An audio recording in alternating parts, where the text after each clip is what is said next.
Oi, boa noite, gente. Já estamos com Valdilene aqui para começar a nossa live. Vou chamar ela aqui para entrar. Olá, Olá, tá me ouvindo bem? estou lhe ouvindo bem, só não estou vendo. Aqui eu já tô, tá tudo ok. Pronto, não tem problema. Aguarde, está aguardando. Acho que vai entrar agora. Pronto, Apareceu? Ah, pronto, beleza. pronto.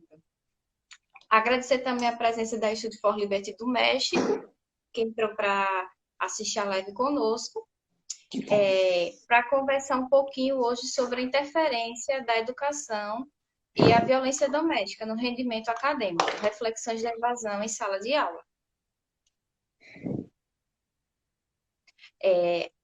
Vamos começar a live com Valdilene Oliveira Martins, ela é advogada de família e luta pela defesa da classe das mulheres contra a violência doméstica e abuso de companheiros, colegas, chefes, maridos, namorados, amigos, colegas de sala. E aproveitar e fazer a reflexão hoje sendo dia 7 de agosto, dia da Lei de Maria da Penha, que completa 14 anos, e ontem foi o dia dos profissionais de educação. E como eles lidam com isso, com essa evasão, que muitas vezes eles veem isso na frente deles, mas não sabem lidar com isso. E a gente traz aqui nossa advogada, diretamente do estado de Sergipe, Aracaju, para começar essa live. Então, boa noite, eu quero agradecer o convite. E realmente são duas datas, né? A gente deve lembrar, tanto a de hoje como a de ontem. E tudo que você falou aí tá relacionado, né? Essa questão da violência doméstica, ela tira tudo do eixo, toda a estrutura social da pessoa, né? E a gente sabe que a família é o primeiro lugar que as pessoas se socializam, e em decorrência daquela estrutura, ela repercute em tudo mais. Você não quer fixar o comentário, não, com o nome da live, se alguém entrar e não souber? Bom, né? Pronto. De repente. Então, eu vou falando, ou você quer que eu responda alguma pergunta? Como é? Você quer que eu A fale e gente vai jogo começar logo? do contexto em geral, assim, da Pronto. lei, da criação da lei. Então, essa lei, ela é um avanço, né? Foi um avanço na legislação brasileira. Um ganho para a sociedade. Porque o Brasil sempre foi um país que esteve à frente no quesito violência doméstica familiar. Infelizmente, a verdade é essa. Hoje, nós estamos no quinto lugar do ranking dos países que mais matam mulheres pelo simples fato de serem mulheres. A misoginia é muito intensa, a aversão ao feminino, né? A misoginia quer dizer isso, o ódio ao feminino, tanto é que também repercute na questão da LGBTfobia, né? Porque vocês veem que no público LGBT, quem mais sofre violência, quem mais é morto brutalmente, quem mais sofre é quem se identifica com o feminino. E então a lei precisou vir, porque no Brasil não tinha nada que se tratasse desse assunto, apesar de, em 1994, ter acontecido aqui em Belém do Pará uma convenção que tratava sobre esse mesmo assunto. Mas nenhuma providência foi tomada e nenhuma legislação foi criada. E aí veio o caso de Maria da Penha, que lutou por mais de 19 anos, buscando justiça para o próprio caso, e aí foi que chegou uma pessoa, uma professora, e perguntou se ela não queria denunciar o Brasil, e ela foi, né, para a OEA, denunciou o Brasil, e o Brasil foi condenado a indenizá-la e a criar uma legislação específica para esse caso. No artigo 129, parágrafo 9 do Código Penal, fala sobre violência doméstica e familiar. E aí eu já deixo desde cedo aqui claro que se um homem sofrer violência doméstica e familiar, ele não está desamparado. Ele pode se dirigir ao artigo 129, parágrafo 9 do Código Penal, né, e prestar boletim de ocorrência em qualquer delegacia, e ele vai dizer qual foi o crime. Foi lesão corporal? Foi injúria, calúnia, difamação, ameaça? Porque pode acontecer, sim, também com o homem. Só que os índices são infinitamente, né, menores, não se compara. Não se compara porque a gente vê todos os dias, em qualquer rede social, em qualquer jornal, em qualquer noticiário, você só vê notícia de violência contra a mulher. E aí as pessoas têm essa impressão que aumentou. Gente, a violência normalmente urbana, cresce a população, ela também cresce, né? A população em todo lugar, urbana, rural, a violência em todo lugar. Urbana, rural, à medida que a população cresce, claro que ela cresce também. Só que tem um detalhe. Antes da Lei Maria da Penha, já existia violência doméstica. Só que era tão naturalizada, tão banalizada e tão... Todo mundo achava que o homem, de fato, tinha poder de vida e morte sobre as mulheres, que ninguém, não tinha nem a quem buscar ajuda. A mulher não tinha nem com quem buscar ajuda. Então, desde 2006 para cá, a lei foi instituída e desde então foram feitas algumas alterações. E tem algumas observações que é bom saber da lei, que ela é assim, por exemplo, a Lei Maria da Penha, ela é específica para pessoas do gênero feminino. Pessoas do gênero feminino. Mulheres cisgênero, mulheres trans e travestis. Aí você diz, o que é isso? Mulheres cis são as mulheres, né, que nascem com o sexo de mulher e se identificam com o gênero feminino. Mulheres trans são as pessoas que nascem com o sexo que não é de mulher e se identifica com o gênero feminino. Então, numa relação afetiva ou familiar, afetiva eu falo conjugal ou familiar, a Lei Maria da Penha é cabível, não precisa morar na mesma casa, no mesmo espaço. O que vai definir se cabe a Lei Maria da Penha ou não são as relações familiares e afetivas. E essa lei, ela veio mesmo, ela é uma das 3 melhores leis do mundo, ela tem 3 eixos.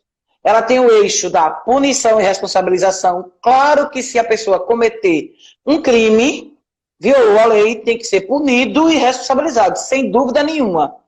Ela tem o eixo da educação, prevenção pela educação, né? Que é o eixo, na minha opinião, que a gente tem que investir pesado, todas as pessoas podem participar, prevenir educando, porque prevenir educando, você já reduz as ocorrências, né? Reduz as ocorrências. E o eixo 3, eu estou dizendo assim, fora de ordem, é o outro eixo, que são 3, é o eixo da assistência à vítima, assistência jurídica, psicológica e social. E dentro desse mesmo eixo também tem a assistência ao homem autor da agressão, no sentido de a assistência social, se ele precisar, porque também, vamos dizer que esse homem precise de um aluguel social, na hora que separar do casal, que o casal separar, que ele precise morar em algum lugar, ou que ele, né, precise de alguma ajuda do Estado. E também a questão que dos grupos de reeducação, né? Os programas de reeducação, que no artigo 35, inciso 5, fala dos grupos reflexivos, que o município, o Estado e a União devem, né, são... Da lei tem dizendo que poderão, não obriga, poderão criar esses grupos. E o que consiste esses grupos de reeducação? Esses projetos de reeducação é para que um homem, autor da agressão, porque a punição por si só não resolve, tem homens que são punidos e reincidem, porque ele precisa desconstruir a visão que ele tem, misógina, quer dizer, com aversão ao feminino, de que a mulher é coisa, extensão do seu patrimônio e que, portanto, ele tem poder de vida e morte sobre ela. Então, essa visão para ser desconstruída não é com cadeia que desconstrói. Se ele precisar, se a pena for dele ser preso, que vá preso. Ele vai cumprir a pena dele, qualquer que seja, mas ele precisa ir para esses grupos reflexivos para ele ressignificar a forma de se relacionar com ele mesmo, com a família, com a esposa, a companheira, com as filhas e os filhos, e com a família no geral. Então, a lei ela é muito completa, o que nós precisamos é trabalhar para a sua aplicação plena, efetiva, eficiente e eficaz. E isso não é feito só pelo Estado. Precisa de uma força-tarefa envolvendo as famílias, a vizinhança, as igrejas, as associações, os colegas de trabalho, as colegas de trabalho, todo mundo que esteja em torno dessa família. Fazendo uma ressalva, sim, as mulheres, quando chegam na delegacia, que ocorre casos de estupro, que são abordadas, o delegado muitas das vezes é um homem, porque está de plantão, geralmente eles colocam os homens. Sempre quando ela vai fazer um relato da violência doméstica, o que foi abusado, o que chamaram a atenção dela, sofre discriminação, pergunta logo a roupa que você estava. Você estava como? Eu digo, com essa roupa. É uma discriminação tremenda. Já passei por situações de assédio, assim, moral. Toda mulher parece que é casos e casos para contar. Acho que 98% passa por essa situação. É assobio, psil. E um homem garante que se sair na rua sem camisa, ninguém fala nada. Pelo contrário, se até se afasta porque tem medo. E quando a gente chega para prestar uma queixa, um ocorrido de algo, a gente sempre se depara com isso. E até o professor em sala de aula não sabe lidar com essa temática. Muitas vezes foge, se afasta do aluno. É nessa questão que o aluno começa a evadir, porque ele sente vergonha de estar contando essa situação para o professor. O professor, muitas vezes, tem a sua própria vida. E quando essas pessoas são menores de idade, que não conseguem ter, precisa sim estar morando com a família, ou estar morando muitas vezes com o abusador, e depende dessa pessoa financeiramente. É esse problema que a gente entra em X da questão na hora que a pessoa desestimula, cai o rendimento acadêmico. Muitas coisas acontecem devido à falta de assistência até da própria instituição, que a instituição ela traz a educação, mas muitas vezes ela não consegue orientar o aluno de outras formas. Por isso que existem as famosas cartilhas para tratar de sexualidade, para explicar à criança desde, olha, isso aqui pode, isso aqui não pode. Só que ela aprende muitas vezes da forma errada, porque vai aprendendo com a família, e às vezes há famílias que ensinam que é errado. Vamos dizer, você não pode contar isso para ninguém, não. Muitas das vezes o abusador está perto dessa pessoa e ela se sente coagida ao contar e prefere se afastar da sociedade, ocasionando evasão em sala de aula porque tem vergonha do que acontece com ela em outros ambientes e não consegue expor esse problema para ela, para a sociedade, não consegue chegar muitas vezes na delegacia porque tem vergonha de contar. Até hoje a vergonha, principalmente aqui na região Nordeste e no Norte, eu vejo que as mulheres em si têm aquela questão muito de preservar a imagem, de não querer contar para preservar a imagem. Aí Olha, isso... sim, continue. E eu vejo que isso desgasta emocionalmente a mulher. Sendo que a gente é a maior parte do eleitorado no Brasil, outras questões, só que a maior parte dos representantes são homens. Então, o que é que está acontecendo de errado se a gente é a maior parte e é a que menos tem vez? Olha, Aí eu faço parte... deixa eu explicar uma coisa a você. Vamos separar os assuntos. Está misturando aí um pouco os assuntos, olha. Quando a gente fala de Lei Maria da Penha, a gente está falando de mulheres de 18 a 59 anos. Quando a gente fala do ECA, a gente está falando de pessoas até 17 anos e 11 meses. Quando a gente fala do Estatuto da Pessoa Idosa, a gente está falando de pessoas com mais de 60 anos. 60 anos para cima, certo? Então, você falou algumas coisas aí onde são leis distintas. Então, com relação à sala de aula, à escola, uma professora ou um professor não pode parar nunca de se capacitar. À medida que o tempo vai passando, vão aparecendo demandas que antes não apareciam nas escolas. Não apareciam não porque não existiam, porque não existiam possibilidade de aparecer. Porque abuso sexual contra a criança, adolescente, existe desde que o mundo é mundo. Só que era um assunto que não tinha onde buscar ajuda. Nós ensinamos muito as nossas crianças a cuidado com as pessoas estranhas. Cuidado com as pessoas estranhas, né?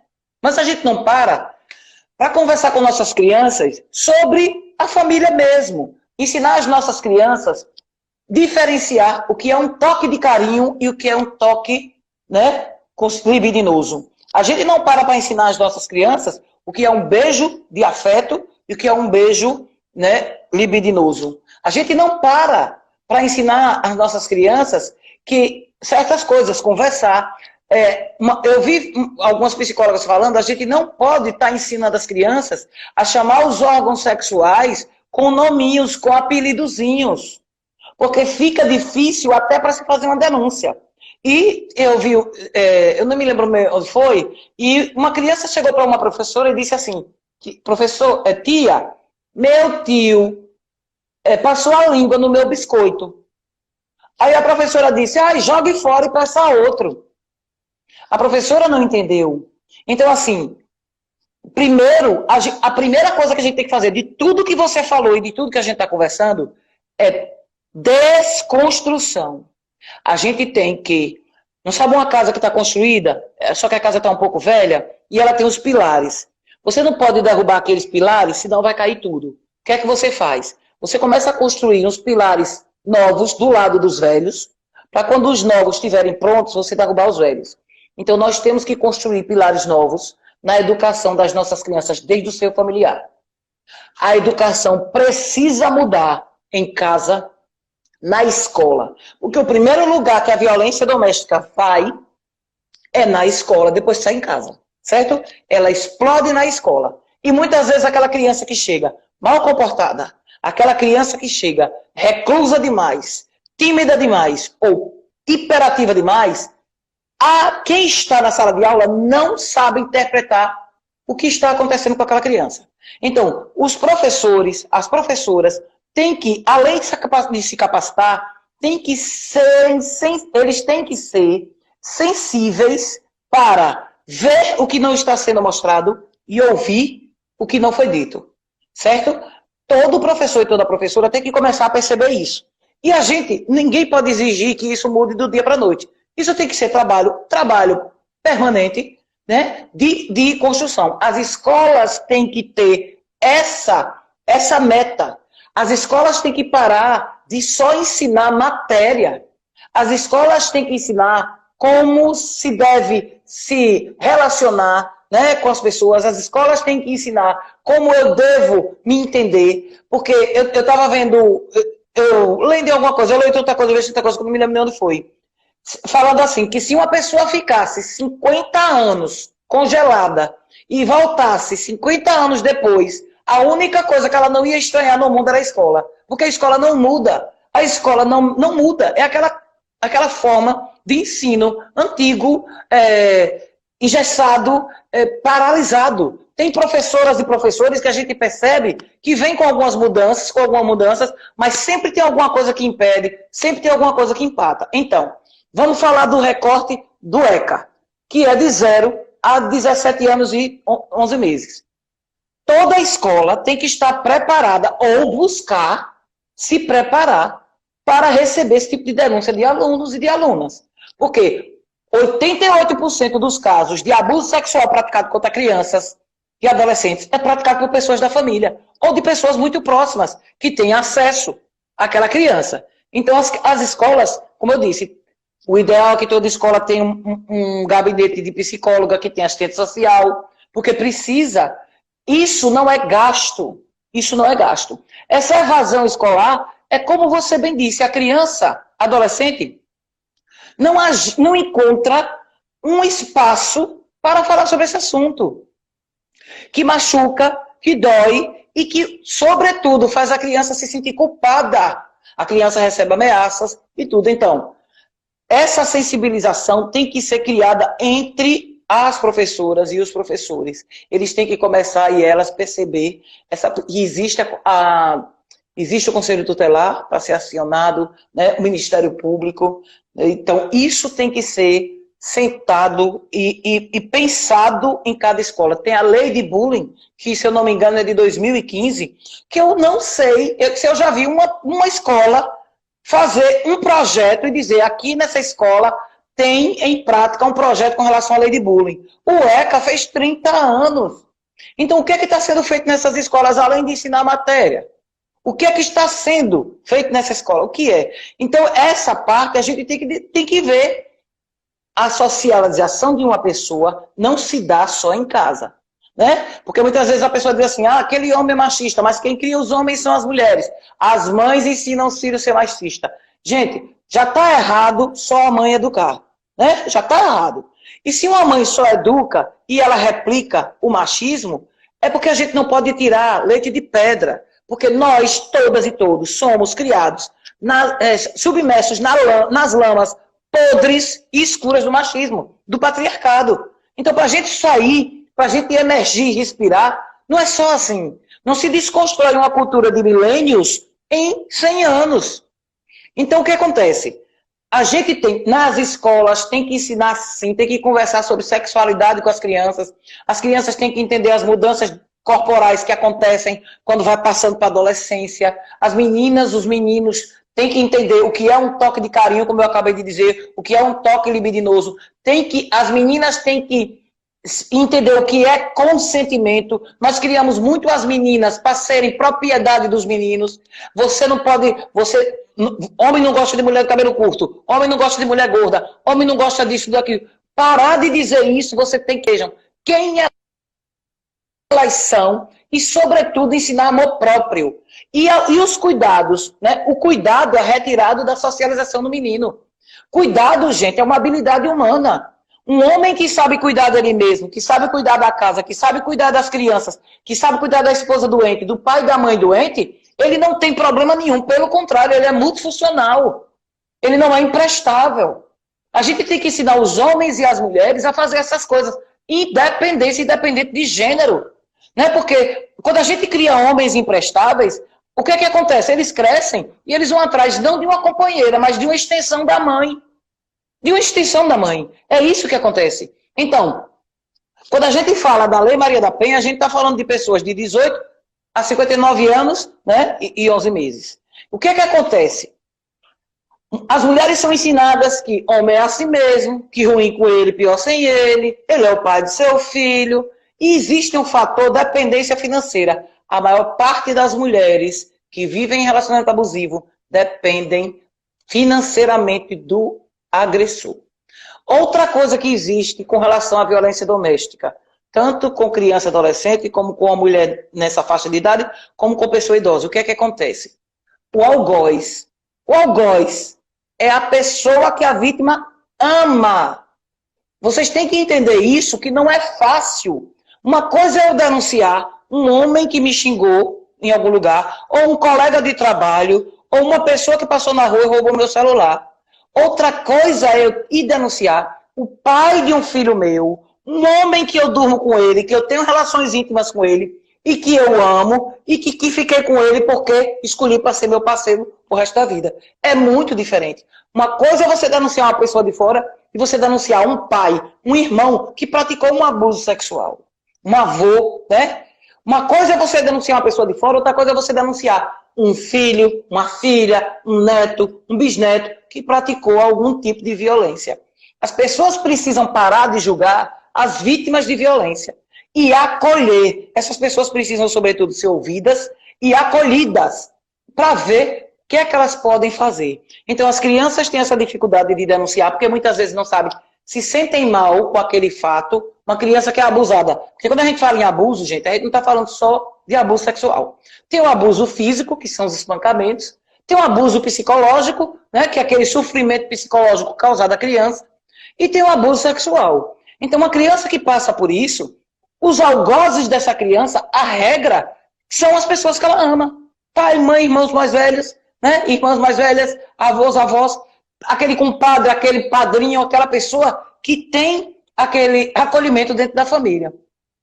E fica super difícil, porque muita criança não sabe que tem alguma coisa errada. Muitas vezes são ameaçadas, se você contar eu mato sua família, eu bato da sua mãe, eu mato você, e as crianças ficam com medo. Então, na escola, sobretudo, professores e professoras têm que observar.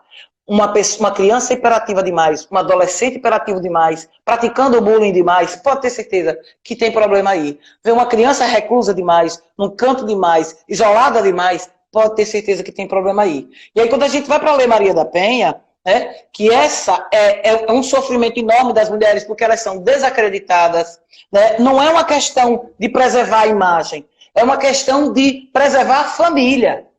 Elas lutam para preservar a família, elas são ensinadas que mulher tem que morrer para preservar a família, que você tem que fazer tudo para a felicidade alheia e não para a sua. Então, muitas mulheres continuam naquele relacionamento em prol de manter a família, e às vezes não tem condições de se sustentar, de separar daquele homem porque ele é que é o provedor ou a renda dela não é suficiente. E quando ela tem uma renda suficiente, muitas vezes ela tem a dependência afetiva, emocional. Muitas vezes aquele homem foi o único homem que aquela mulher se relacionou, casou com ele muito jovem, não conhece a vida, tem mais tempo de casada do que teve de vida de solteira, não conhece uma vida sem abuso, porque muitas vezes saiu da casa do pai e da mãe sofrendo algum tipo de abuso físico, psicológico, e vai se relacionar com esse homem com o mesmo tipo de abuso, e vai acreditar que é isso mesmo, o homem é assim mesmo. Então, assim, são várias questões. Quando a gente passa para a pessoa idosa, isso se agrava mais ainda, que a pessoa idosa faz. Não que os outros não sejam graves, mas assim, o que a pessoa idosa faz? Poxa, meu filho, eu denunciar meu filho, denunciar minha filha, denunciar meu neto, denunciar minha neta, vão dizer o que de mim, vão pensar o que de mim, que mãe eu sou, que avó que eu sou, e mesmo ela tendo razão. Porque essas violências praticadas contra a pessoa idosa vão muito assim para a questão patrimonial, né? De ficar com dinheiro, de pegar empréstimo e de deixar a pessoa idosa lá sem cuidados, né? Abandono mesmo assim, total. Então, são questões que nós temos que pensar enquanto cidadãs, pessoas que são cidadãs. O que é que eu posso fazer? Qual é a minha responsabilidade sobre isso? Porque as pessoas acham assim, é a família de João, não é a minha, é a minha vizinha, mas ela apanhou do marido hoje e ontem, apanhou do marido ontem e hoje já saiu com ele. Você quer que ela saia com quem? Você quer que ela faça o quê? Se às vezes a mulher não tem condições nenhuma de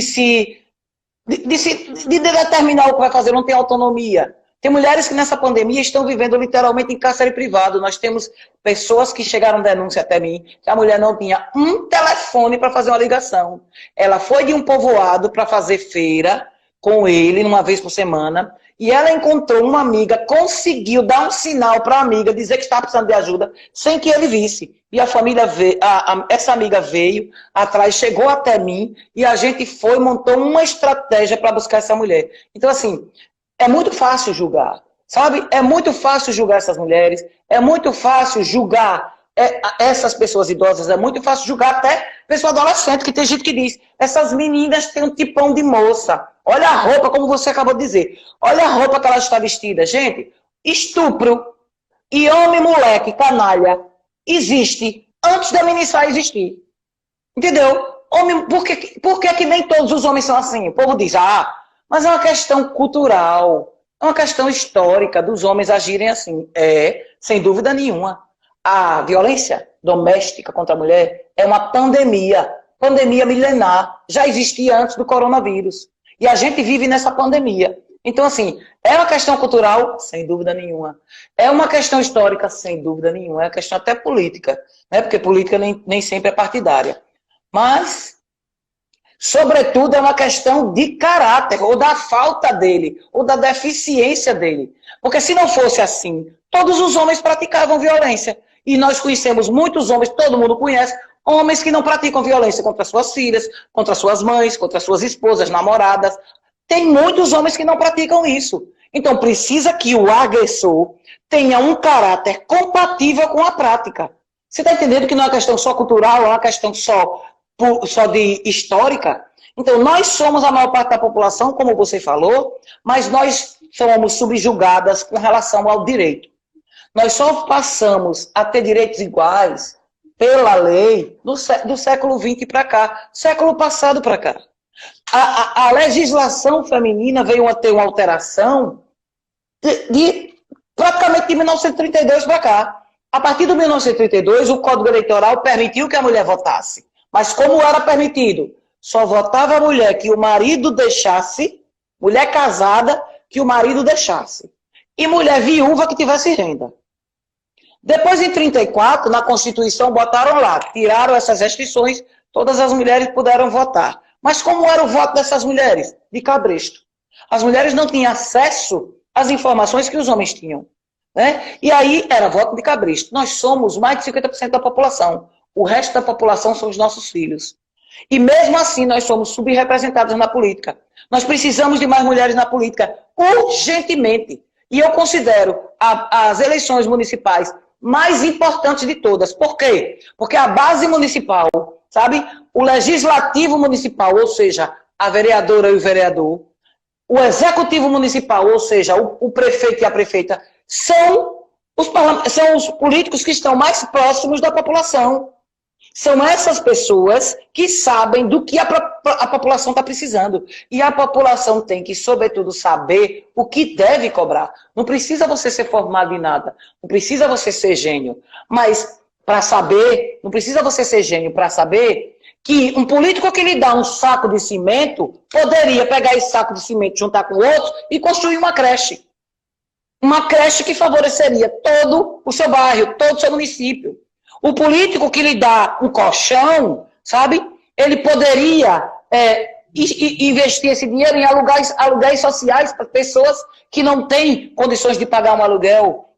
É isso que a população tem que saber. Um político que lhe dá uma ambulância para ir no hospital, você fazer exame e voltar, poderia pegar o dinheiro dessa ambulância e de outras coisas e construir um hospital no seu município.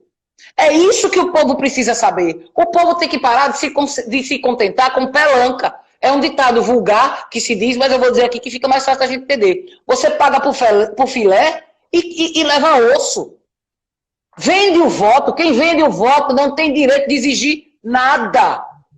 Então, a gente tem que parar de pensar por individualidade e começar a pensar no coletivo. Por isso que os lugares comandados por mulheres têm menos corrupção e tem mais pensamento no comum, no coletivo, porque as mulheres são criadas nesse sentido, de pensar em coletivo. A mulher pensa no pai, na mãe, no filho, na filha, no marido, nos avós, no periquito, no papagaio. Ela pensa em todo mundo, menos nela. Nós não somos prioridade nem para nós mesmas.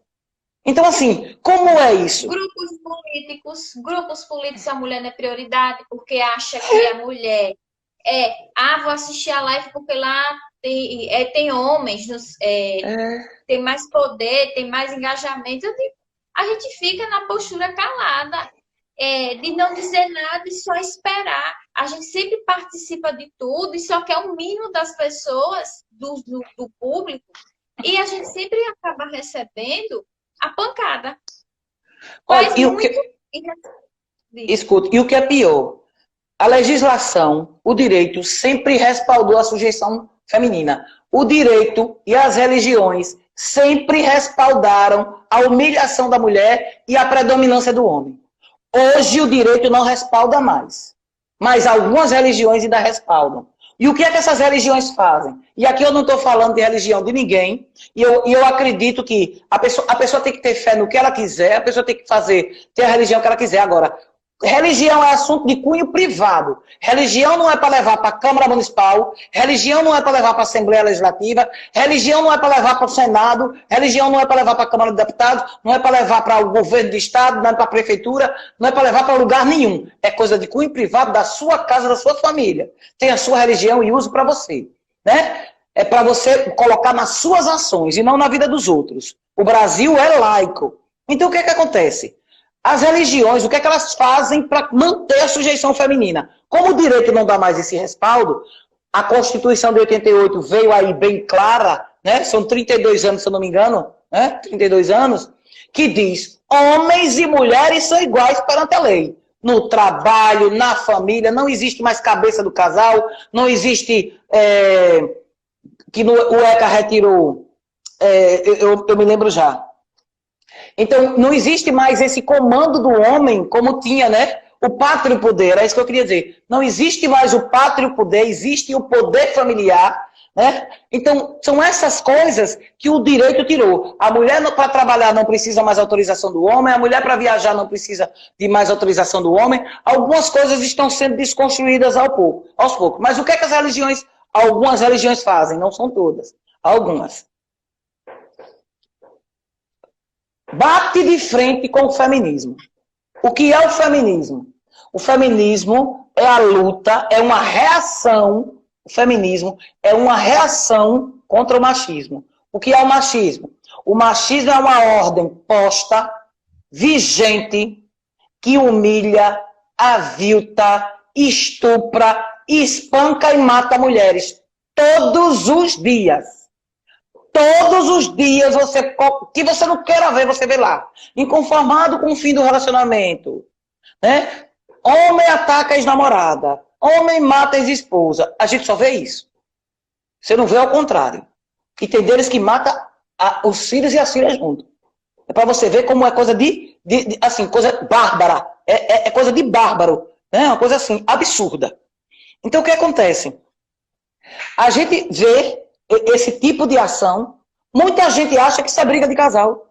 Briga de casal? Como assim briga de casal? Briga de casal não é isso não, isso é crime. Crime. Então, a gente vê todo dia que o direito não respalda mais isso.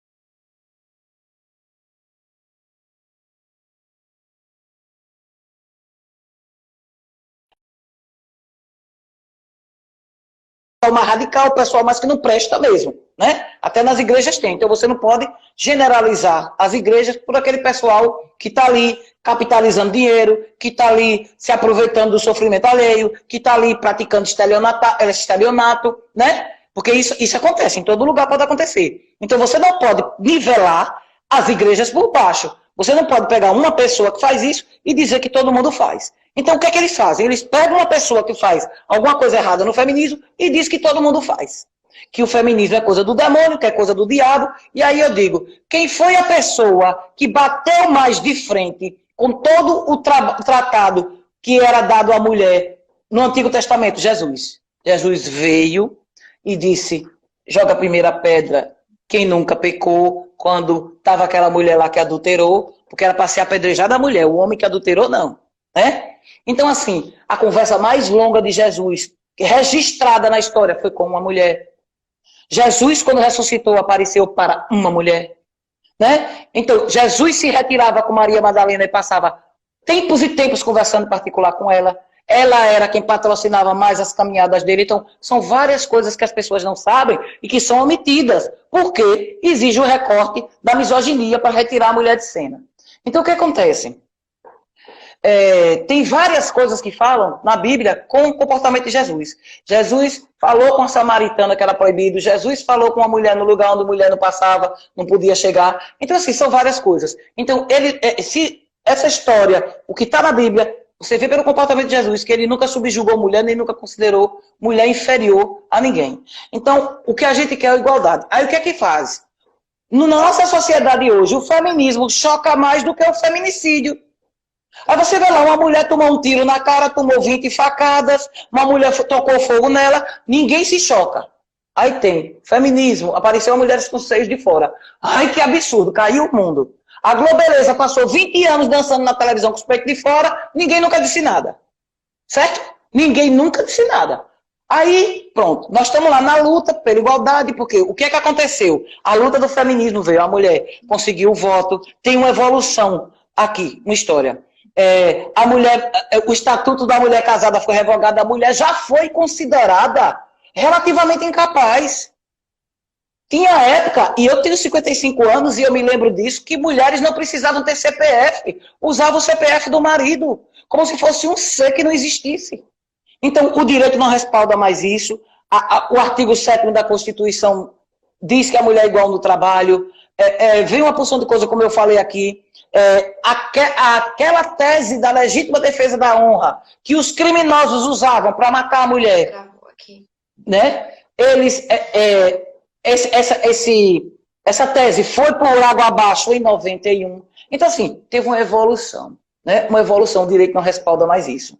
E aí, as religiões ficam batendo contra o feminismo, porque quando as mulheres percebem que elas juntas são como águas, né, que nós ficamos muito mais fortes, ninguém segura. E eles ainda querem segurar as mulheres sob o pé, né, do machismo e do patriarcado. Só que agora não dá mais. Ser mulher ainda é sentir medo, porque toda mulher tem um pêndulo do estupro balançando na cabeça dela. Se você perguntar a 1000 mulheres qual é o maior medo delas, eu tenho certeza que 1001 vão dizer que é de ser estuprada. Porque uma mulher, de quando nasce a quando ela morre, ela corre esse risco. Não é por beleza, não é por idade, não é por corpo bonito. É por exercício de poder que o estupro acontece. E um homem não. Quando é que um homem tem medo de ser estuprado? Quando ele vai preso.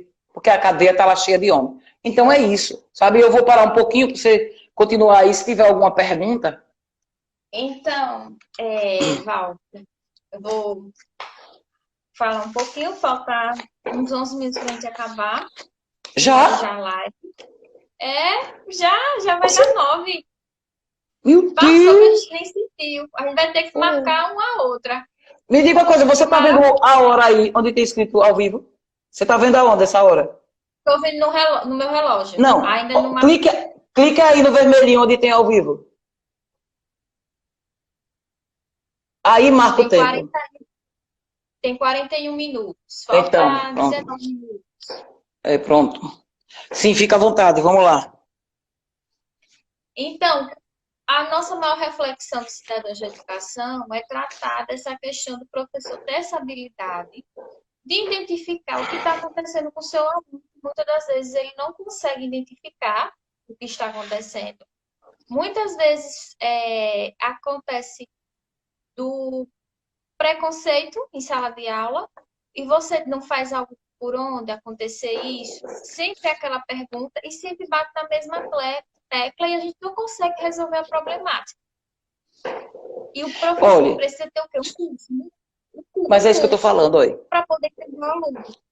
Esses cursos de capacitação de professores tem que ser contínuo, não pode ser uma coisa que tem uma vez na vida, não. Tem que ser capacitação contínua e, sobretudo, a professora e o professor tem que ter a sensibilização. E quanto mais se falar nesse assunto em sala de aula, mais abertura o aluno e a aluna vai sentir para procurar ajuda. Se você não fala nunca nesse assunto, qualquer professor, qualquer professora pode falar nesse assunto de igualdade, de respeito, de inclusão, de empatia, na aula de matemática, na aula de física, na aula de química, em qualquer aula se pode falar disso.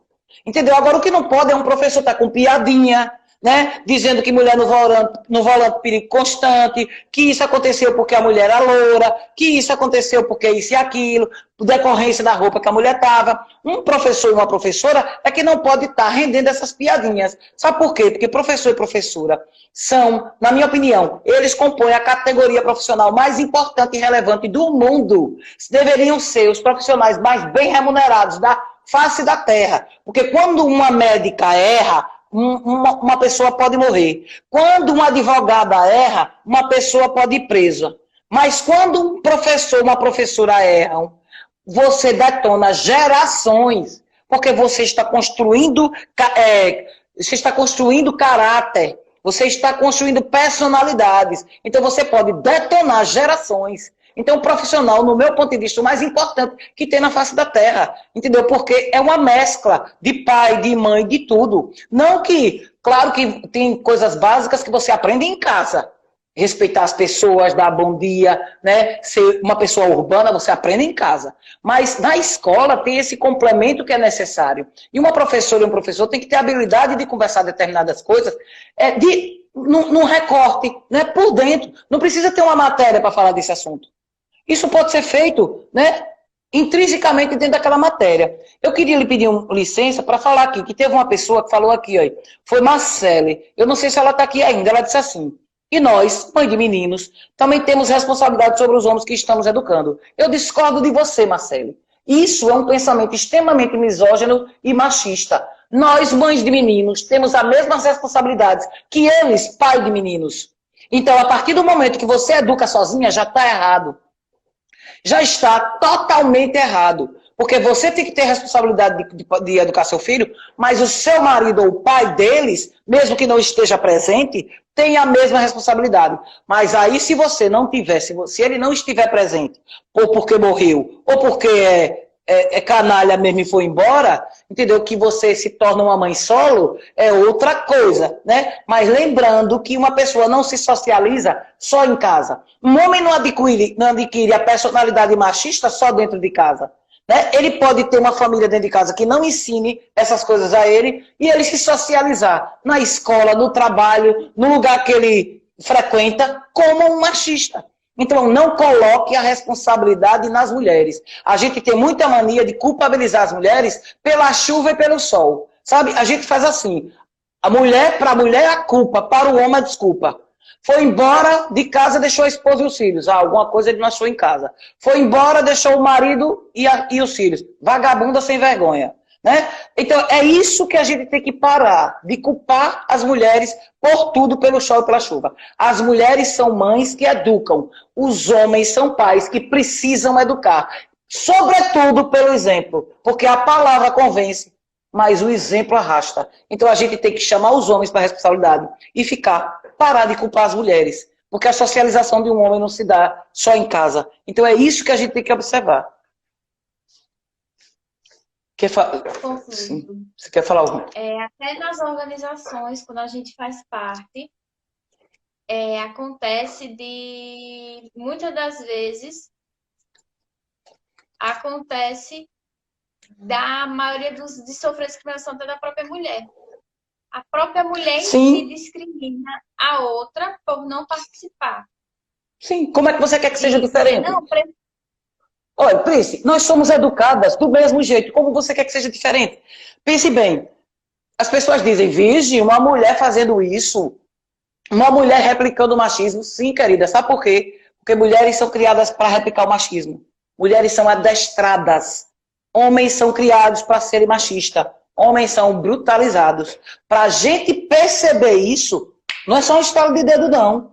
Cada um tem seu tempo. E a gente que já despertou para esse tipo de coisa, nós temos que alertar as outras. Muitas vezes a mulher não está percebendo aquilo. Às vezes ela acha que aquilo é a prática normal. Né? Eu estava na casa de uma colega um dia desse, uma colega que está na luta, é ativista e tudo, e a menina dela, de 16 anos, isso foi ano passado, a menina disse assim, mãe, vou sair com minhas colegas. Aí ela disse assim, e você vai para onde? Vou pro shopping. Ô menina, seu namorado vai? Ela, não. E você vai sair sem seu namorado?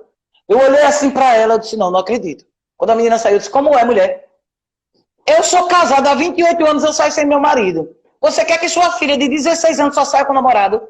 Aí ela olhou assim e disse, Vigi Valdilene, não é mesmo? Não tinha nem pensado nisso. Então são coisas que a gente replica porque não são ensinadas como certo. Uma mulher só está segura se tiver com um homem. Uma mulher não sabe se virar. Uma mulher, se ela viajar e o pneu do carro quer furar, como é que ela vai fazer? Ela vai parar o carro e vai trocar o pneu.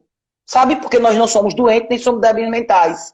Sabe? E se o homem estiver em casa, como é que ele vai fazer a comida? Ele vai botar o avental e vai fazer a comidinha dele. Porque ele não é louco, não é doente mental. Porque assim, e eu peço até desculpa de falar, de ser louco, doente mental, porque tem pessoas que têm distúrbios psiquiátricos e que sabem se virar. Peço até desculpa aqui quando eu falei isso. Ele não é burro, sabe? Porque tem pessoas que têm distúrbios mentais e sabem fazer muita coisa, dão show de bola, né, nas pessoas. A gente não pode estar falando das pessoas que têm algum tipo de deficiência, porque às vezes a pessoa tem deficiências e são supridas por outras habilidades. A pior deficiência que existe no mundo, irreparável, é a deficiência de caráter. Para caráter amputado não tem prótese ainda. Então a gente tem que parar de criar homens imprestáveis, mas quando eu digo a gente, não é a gente só mulher, não.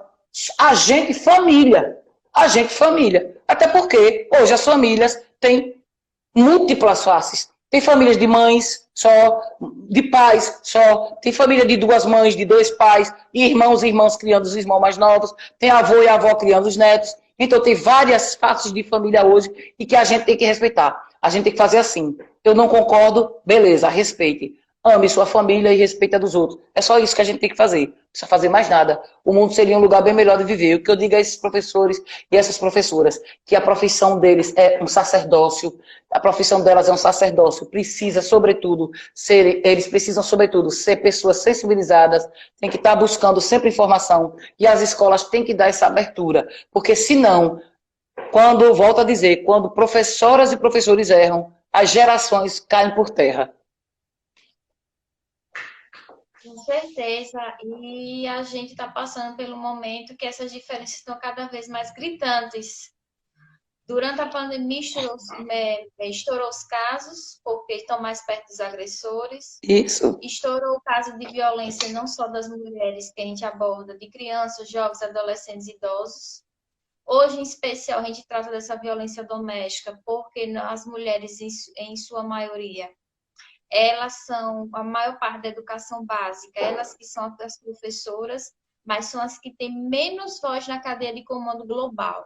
Hoje Exato. o mundo é comandado pelos homens Brancos. e a gente vê Pelos homens brancos. São eles que comandam e são eles que escrevem a história. Só que isso agora está mudando. Nós, mulheres e mulheres negras e povo negro também estamos escrevendo a história, né? As coisas não vão ser mais como eram antes. Continue, por favor. Com certeza. E também ressaltar que até nos movimentos que a gente participa de liberdade, a maioria dessa liberdade ainda é pregada por homens. Liberdade ao comércio, liberdade à educação, liberdade a privatizar órgãos. E a gente vê poucas mulheres à frente de lutar sobre pautas ainda relacionadas à liberdade dela. Escolher, a liberdade dela ir e vir, sem precisar ter um homem, a liberdade dela sair e voltar e trabalhar de uma forma que não seja assediada, que ocorre muito assédio no trabalho, quando ela começa no trabalho, nas instituições de ensino, de nível superior, tem mulheres que atrasam faculdade, mestrado, doutorado, por conta de assédio, né, sexual. E no trabalho também. Quando se entra no mercado de trabalho, uma jovem, que a gente vê muito esses casos, até o termo que se usa, chega uma carne fresca num pedaço. Cada que um homem se utiliza esse termo. Um homem que não deveria ter o direito de ser chamado de homem. E os homens que são homens mesmo, não deveriam deixar esses protótipos mal acabados serem chamados de homem. Esses sem caráter, porque um homem que se refere a uma mulher desse jeito é um moleque. É um moleque, ele nada mais é do que um moleque. Né? Vê a mulher como coisa, como objeto. Então, os homens que têm caráter não deviam nem permitir que essas amebas, né, fossem chamadas de homem. Porque como se mistura, termina que as pessoas nivelam os homens por baixo. Então, são sem caráter. Como é que uma pessoa se refere a outra como carne fresca? Né? Como? Como é que pode um absurdo desse? Então, essas são coisas... E outra coisa, você falou aí que a mulher ainda não está lutando pelo direito dela. As mulheres não têm tempo, querida. Sabe por quê? Porque elas são sobrecarregadas. Em casa, muitas mulheres são mães solos, tendo um homem emprestado dentro de casa. São homens que não participam de nada, porque existe o relacionamento abusivo por omissão. Aí você diz, como assim? O homem que a mulher não pode contar para nada, não vai buscar um filho na escola, não faz uma coisa dentro de casa. Agora mesmo na pandemia, como você bem falou, isso está explodindo. Tem homens que estão dentro de casa achando que estão no apart-hotel e que suas companheiras são suas empregadas, que dão mais trabalho do que as crianças, entendeu? Então o que é que se faz com um homem desse? Para que serve uma criatura dessa? Para que serve uma criatura dessa dentro de casa? Então são essas coisas que a gente tem que observar. Entendeu? As mulheres têm que deixar esses relacionamentos que as sobrecarregam. Elas têm que jogar mesmo, chutar o pau da barraca. Entendeu? E ir viver e ser feliz. A gente foi criada, nós, seres humanos, homens e mulheres, fomos criados para sermos felizes. Olhe, a luta pela igualdade de gênero é uma luta da humanidade. Tem a mulher como protagonista. Agora, se o homem faz parte do problema, obrigatoriamente, ele tem que fazer parte da solução. A gente não pode trabalhar isso só com mulheres, a gente tem que trabalhar com homens, sim. Os homens que são homens e que merecem o título de homens. Porque eles são os primeiros que deveriam estar na linha de frente, lutando e apontando o dedo para esse bando de moleque que trata a mulher desse jeito. Sabe? É isso que deveria acontecer. Os homens têm que ser um pouco mais ativistas do que eles são. Parar de ser omissos como eles são. E não querer se indispor com os amigos e não querer, o que é que eles vão pensar de mim? É isso que acontece. Olha, eu quero que você olhe aí o tempo, como é que tá aí. Que eu falo que deu bem. Falta agora 5 minutos, a gente vai partir para o nosso encerramento. Sim. Eu agradeço a presença, porque a nossa estreia nessa página, nós somos uma equipe da Institute for Liberty, a gente está propagando os ideais de liberdade, liberdade para a mulher, liberdade para o povo, educação, e o nosso maior propósito é desenvolver habilidades, soft skills, para os professores aprenderem a lidar melhor com os alunos, porque eles encontram todos os tipos de aluno. Aluno autista, aluno que ele sofre hiperatividade, aluno que sofre abuso em sala, abuso em casa. Bullying, né?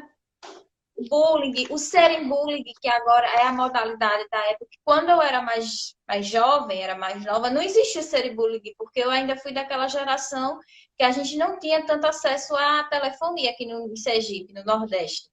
A gente se conversava, era na sala de aula mesmo, e o telefone ainda a gente chegava a ligar para o colega para saber o que estava acontecendo, para tirar uma dúvida. E não existia o bullying, que é um termo novo, da agora já tem 10 anos esse termo, eu acredito, que se utiliza quando se sofre uma violência via internet, páginas que criam para detonar uma pessoa, que existem muitas páginas Exato, que fazem esse movimento contra até as próprias mulheres, para as mulheres se tornarem mais conservadoras, para as mulheres não se exato, tornarem protagonistas, que é exato, errado. E a gente tem que pregar o contrário. É o maior intuito de eu estar fazendo esse projeto com os meus colegas da página é fazer a nossa participação, fazer a diferença no mundo, que a diferença começa da gente. A gente não pode exato. jogar a culpa para o Estado, não pode jogar a culpa para o outro. Se a gente também está sendo omisso em relação a esses assuntos, a gente tem que melhorar a parte da gente para poder ajudar o outro.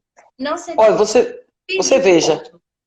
isso aí que você está falando, eles botam tanto nome bonito em crimes, né? Crimes, são crimes que são cometidos. Aí eles botam nome bonito, em inglês, bullying, serem bullying. Esse termo que você falou, eu nunca nem tinha ouvido falar. Não tinha nem ouvido falar. Mas você veja como são as coisas. Eles criam nomes bonitos para crimes, para que a gente fique, não sei, que nome lindo, bullying. Eu estou até querendo sofrer para ver como é. Porque é ridículo isso, entendeu? Então, o que os professores e as professoras têm que entender é que as palavras do século são inclusão e empatia. Inclusão não é você jogar o diferente do meio do comum e dizer se vire. Inclusão é você jogar o diferente no meio do comum e dar condições para que aquela pessoa continue ali, né, com todas as suas diferenças. Então, é uma carga muito pesada para os professores e as professoras se não tiver a participação da família e da sociedade. Precisa sim, a família precisa ser chamada à responsabilidade, entendeu? Precisa demais, principalmente os pais. Domingo é dia dos pais e eu dou meus parabéns aos pais, entendeu? Que sabem o que é ser pai. O bom pai merece tudo de bom e o mau pai merece envelhecer. Aí você diz, o que é isso? Porque é na velhice que você vai saber o que é abandono. Porque a lei do retorno, ela é implacável. E os canalhas, eu torço que eles envelheçam para saber, né, o que é abandono. Eu torço que os pais canalhas que abandonaram seus filhos, suas filhas, envelheçam, fiquem bem velhinhos. No Brasil, nós temos mais de 6 milhões de crianças que não têm o nome do pai na certidão de nascimento. Ainda vem esse bando de hipócrita achar ruim quando encontra um casal homoafetivo que adota uma criança. Ou quando encontra um pai que é homem trans. Procurem o lugar de vocês. Vejam o que, é que vocês estão fazendo de errado. Homens que saem do emprego para não pagar pensão. Né? Então é isso que a gente tem que fazer. Homens que precisam ser arguídos na justiça, correr atrás para pagar a pensão de seu filho e de sua filha, que ele próprio gerou, que deveria ter vergonha, né? Vergonha, ele deveria ter vergonha. Então é isso, eu agradeço o espaço. Agradeço o espaço e estou às ordens. Maravilhosa, sempre admirei você. Conheci você no Obrigada. Instituto Federal de Sergipe, através do professor.